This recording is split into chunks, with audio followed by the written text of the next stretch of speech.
masă milionul. Sărută-mă iubire că a venit Interpolul. Domnul procuror, lăsați-mă să ies. Dacă mai stau aici că o zi nebunesc. Cum se capturează un ser luați la tribunal.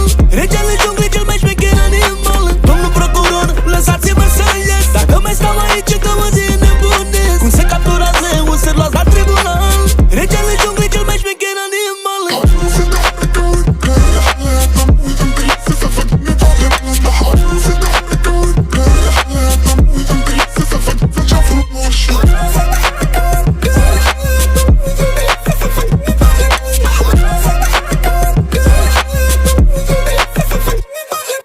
Singur în celulă cu o geantă de bani. Frații de-altă dată acum am devenit dușmani. Credeau că o să cad, dar eu sunt titan. Asta pentru mine e încă una la dosar. Și dintr-o dată nu trebuie să declar. M-am trezit dimineața, totul a fost un coșmar. Deschid ochii, mă ridic din pat.